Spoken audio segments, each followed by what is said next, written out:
Hey guys, welcome back to Define Joy. It's me, Jasmine, and guess what? We have new audio. So, for those of you guys asking, can you please get more clear audio?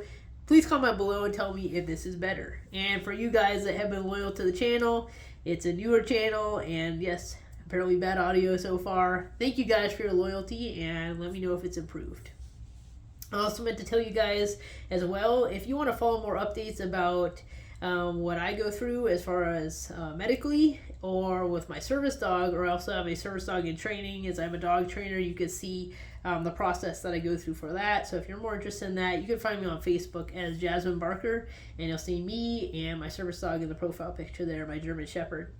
Also, in this episode, I want to talk about artwork and creativity and how that helps someone with chronic disease or chronic pain.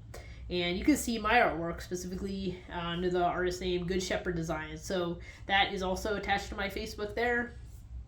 All of my artwork has to do with animals. So if you don't like animals, you won't like my artwork. But if you do love animals, especially powerful apex predator kind of animals, you will definitely like it. And not all of my work has to do with my autoimmune condition or the different diagnoses I have received. Just some of them do, and the ones I'll show you in this episode, all of those will, but not everything I make has to, but it does have to do with animals. I like to especially show like spiritual warfare aspects as well in my art, so you will see that on there if you're interested. But without further ado, we'll go ahead and get started, and I will show you guys your own little art show of the progression of my diagnosis and the art that I made as I went through that, which is kind of an interesting saga. I just, for the first time, did this for this episode as well, and it's kind of interesting. So we'll get started right here. This was made 9 days after I lost mobility in my left knee. So I had a complete ACL tear, they call it a blank wall tear, extreme high levels of pain. And, you know, I've given birth unmedicated, just natural childbirth. And for you mamas out there that might be watching and have done that, utmost respect to you. But I thought I knew what absolute pain was, and there was something above that apparently. And so that was interesting because with the ACL tear, you know, it didn't just go away. You know, you give birth, and once the baby is out, you know, the pain largely and almost completely subsides. Not so with some injuries, not so with some chronic pain and chronic disease. So this was days into the start of my journey there with my diagnosis. At this time, I thought I only had a traumatic injury. You know, I thought that's what it was, the cause. It was not, but at that time, this was my understanding. But I made this painting stuck, you know, seated or reclining in a bed, and, you know, I felt extreme levels of pain. So I wanted to express that. And here we have two elk fighting. And there was just, I wanted to make clashes and chaos, and just, it felt like darkness that was going on. But I was like, what, you know, color describes pain the best? I was talking to my husband, I was like, this is a new level of pain color that I've ever experienced. It's like white. It's like bright white pain. I was like, above this, I will be unconscious. That's the level of pain. And so I made that bright white lightning bolt going through there. But that was going through my mind in this painting. Now moving on, this was a couple of months later. The injury was still there with me, but this was the first time that I was starting to feel like it was threatening my motherhood. And if you look closely in this painting, you will see in the trees back there is a cub. So when everyone thinks of like motherly protection, they think of a mama bear usually, in my opinion. So, you know, that's what I felt. But also I felt for the first time a deep anger about what was going on. And we had that mother bear just absolutely, you know, having the mama bear rage. But once again, you see the black color with the bright white illuminating. That was high levels of pain as well, still going on here. And now, this was after they had done my ACL reconstruction surgery. I was told, you know, you're going to be back doing everything you love 6 to 12 months from now. You're going to be running, doing law enforcement again, jiu-jitsu, everything. And I actually titled this painting Down for Now. So it's a bald eagle there. If you look, there's actually grass. Still have that a lot of darkness going on with the white contrast. But now I brought in my favorite color, red. And so now I was starting to fixate more on the wound itself, or what I thought was a wound. Turned out to be different diagnosis down the road. But here, you know, the wound itself that's holding me down is starting to come to the forefront of my mind. But I felt like, you know, I'm going to be flying again. And I do believe I will one day. It might not be in this life, but, you know, at the time of this painting, I thought it was definitely going to be in a few months in this life. So that's what was going through my mind there. moving along here, this was in December after that. So, I had almost been, it's like probably 9 months now that I've lost mobility. And, I used to be a police officer. So you have this like sheepdog analogy as a police officer. You're the sheepdog. You're charged with protecting the innocent sheep from the evil in the world, keeping them safe. So, I also love German Shepherds. I can relate very much to that analogy and that idea and that metaphor.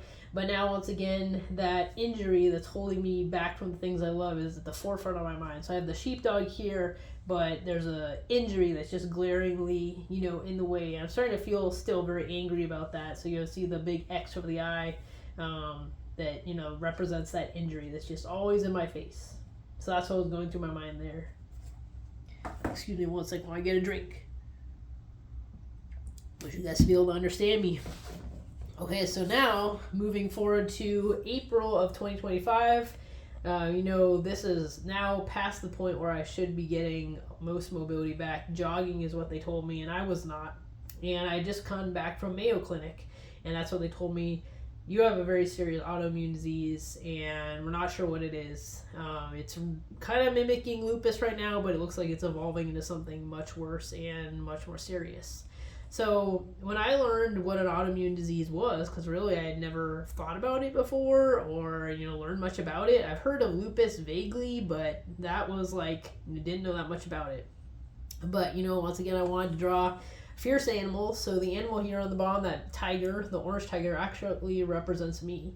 So I'm starting to feel very vulnerable about what's going on with me. And that's why the tiger is on its back with its, underbelly exposed. But, instead of fighting an outside animal, that green tiger represents my sickly immune system. So if you look carefully, you can actually see the orange and the green merging. And that's to represent that it is actually myself, my own immune system coming from within that's causing the wound. So there are wounds that you see the green tiger is causing. And though the orange tiger is fighting back, it is not wounding its opponent, which is its own immune system there. So yeah, I titled this one Autoimmune. And it's still the best way for me to explain what it feels like to someone that is healthy, what it's like when your immune system attacks you. So that's that one there. Now they did find out, even months more after that, what I had, and that was in 2025. They officially called it mixed connective tissue disease. And they were like, at first they saw the one dragon head come up and they're like, oh, it's a lupus. Well, I called this painting Facing the Hydra because mixed connective tissue disease feels like fighting a hydra, a dragon with many heads. So, yeah, it's a mythological beast of a dragon with many heads, but, that's what happens at first with mixed connective tissue disease. The doctor's like, oh, yeah, it's a lupus, but then another head comes up, and another head, and another head, and it's just all these at once. And the doctors get overwhelmed unless they've seen it before, which many haven't. But that's like, as a patient, this is what it feels like. So here, mixed connective tissue disease being an overlap condition, got lupus, I have dysautonomia, I have secondary dysautonomia from this. Rheumatoid arthritis is represented here. We have scleroderma, Raynaud's phenomenon, and dead center in the middle here. I do meet the diagnostic criteria of dermatomyositis MDA5, and that is my most aggressive and most damaging disease that I had, and diagnosis that I have been given. So that one is the most life-threatening to me, so I put that one front and center there, and it's the one breathing the fire. But if you look closer there, that's me, supposed to be on the horse there, and that little dog there, that's my service dog, Chase. And it feels like, this team effort of fighting this dragon and holding it back. And so that's still been my best analogy for people. And they're like, what is mixed connective tissue disease? I'm like, it's like a dragon, it's like a hydra. Now, mixed connective tissue disease, since that painting has thrown off different dragon heads and different diagnoses. I was diagnosed just this past spring with dystonia, and it's also causing ataxia. So dystonia, basically, the best way I can say it is you don't have control of your muscles anymore. There's a disconnect between nerve signals of your brain to your muscles. And for some people, it's certain muscles. For me, I have generalized dystonia, so it's literally can be any muscle in my body. And that could be a scary thing because it can be my breathing, it can be my heart, it could be my ability to use my hands, to turn my neck, all sorts of things, to speak, to manipulate my fingers. But, I made this image on Mother's Day, and once again, back to the maternal instinct there. I relate very much to lionesses. I like that female warrior, and the little lion cub there in the mouth that represents my son as well, because that has been probably the most challenging aspect of this whole thing, is seeing him deal with the grief related to my illness and disease as well, and how we've had to face that. But it does feel like, you're trying to protect him as a parent, and there's arrows being shot at you. And, some people have said, why would God let this happen to you? And I want to make that absolutely clear that Yahweh didn't do this to me, but this situation can be redeemed by him for his glory and for a good purpose. And sometimes we don't know what that is, but I know that he's not the one shooting the arrows at me. But in the background here, you can see these creepy little horned heads. Those represent demons. And I think it's interesting because in the Bible we do see that suffering can be permitted by, the enemy, Satan, and demons, in order to be a testimony, as we see in the book of Job. So, I saw that, perhaps that is what's going on. These demons want me down. So they want me to bend the knee and be ineffective. They broke my actual knee, but, they didn't break the knee of my heart to them. I only bend the knee to Jesus. So I also want to show the different diagnoses here. That's represented by the arrows and the different parts of the body that they largely affect. As you can see, this is more sloppy as far as the details from what you might have seen in the other paintings. And that's when they found I have dopa responsive dystonia. So for a lot of people, when you have, you think dopamine, you're like, oh, that makes you feel happy. But if you have dopa responsive dystonia, basically you can't function, you can't use your hands, your mouth, any of your muscles without dopamine. So at the time of this, I wasn't given any kind of medication yet, and I was starting to lose control. Well, I'm still in that position, but I wasn't on my medicine in this, so I was had very poor control over any kind of details. And this next picture here, I know it's this could trigger some people, like the dog on a chain. But I'm a dog trainer, and I absolutely love dogs, and I love every dog. I have a Chihuahua right now and German Shepherds. I love every breed and everything in between. And I've had pit bulls as amazing, loyal, beautiful pets. And I'm absolutely against any kind of animal abuse. I was a police officer as well. But, I've seen animals in these situations where they live horrible lives, a short chain into the ground outside, just ignored, berated, belittled, all kinds of things. And it's horrible to me. But, I wanted to express how it feels like to be a patient. We hear about medical gaslighting, and that can happen a lot with rare diseases, especially very poorly understood misunderstood diseases. And dopa responsive dystonia is supposed to be very, very rare, less than 1 in 2 million people. You're like, what is that? Well, in all of New York City, that's less than one person should have that diagnosis. So extremely, extremely rare. But with most doctors, they see a bunch of different symptoms, and they're like, I don't know what's going on with you, or you're making this up, or who knows. And you could feel like you're being mistreated and abused. And that chain right there held into the ground, that represents dystonia, the dopa responsive dystonia, holding me back from what I'm able to do. And the anger and the frustration shown by the dog, that represents how it feels like to me as a patient, when you're not being believed, you're not being listened to, but you're still chained down, and they're just right there. They have the ability to move about and do all sorts of things, but they're telling you that you're making this up, and it's a terrible place to be in. But I praise God for my neurologist that looked at me, and because of his skills and his knowledge and his wisdom, he looked at me, and in less than 30 minutes, he's like, it's dopa responsive dystonia. And he gave me the medicine that basically gave me my life back. It let me off the chain. And I only have 4 hours for each dose. I'll be back to being chained up as soon as I'm off of it.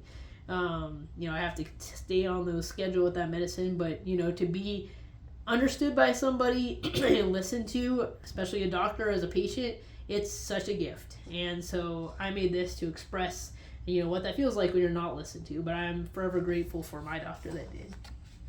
So that's some of my artwork for you guys. I know some of it's a little bit raw. Some people might say it's unhinged or something, but I make no apologies because that's how I think. So if you guys want to learn more, I recently found a amazing book from a friend. And, I've been like, an amateur artist for all my life. I kind of just do for fun. And I didn't know that there's a whole field of study called neuroarts.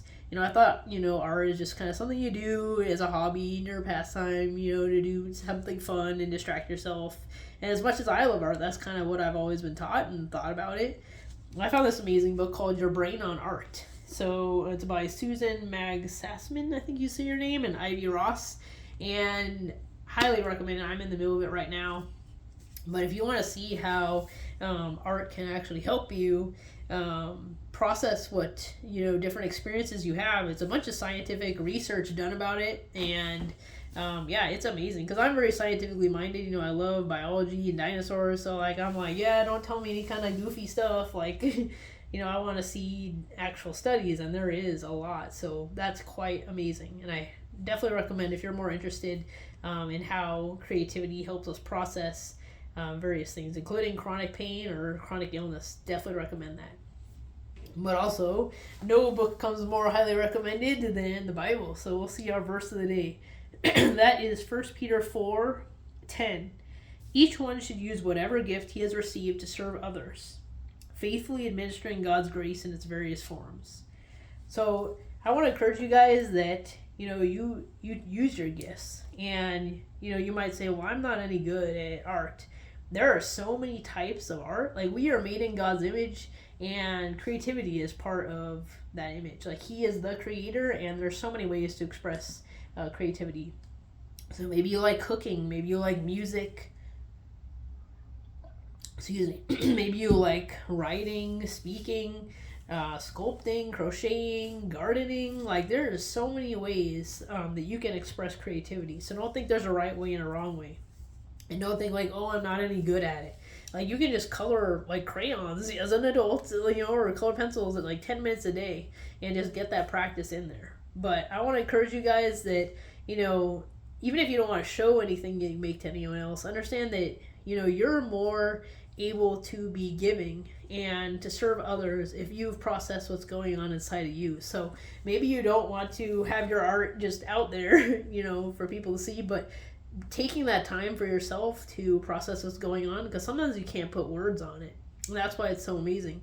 Sometimes it's hard for me to say, someone asks me, well, what is mixed connective tissue disease? And I'm like, man, I don't want to sit here for an hour explaining all the things that I've gone through. I literally have over 400 pages of medical stuff. I don't want to do that, but I'll show them my drawing, and they're like, oh, okay. And they it's interesting because people that don't even have that diagnosis appreciate that analogy of that artwork. So you never know how what you make is how it's going to affect somebody else. And it doesn't mean, like I said, they don't even have to see it. Maybe it's more so you are able to minister to others by the way that you've been comforted.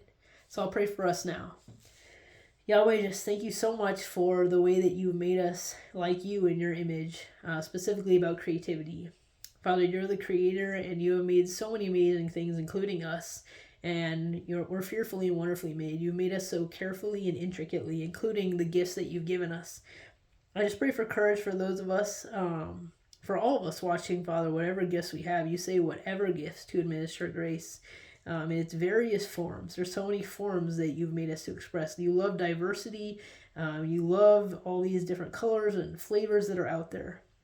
Please help us to make that time, to use the discipline to have even a few minutes a day, even if we're not feeling well, to express that creativity, and that we might be a blessing to others, even if it's just how we are processing what's in and of ourselves, Lord, that what's in there. Creativity can be like a prayer. And we just thank you so much for this gift. In your name, Jesus. Amen. I love you guys. Keep that joy defiant, and I'll see you next time. Bye.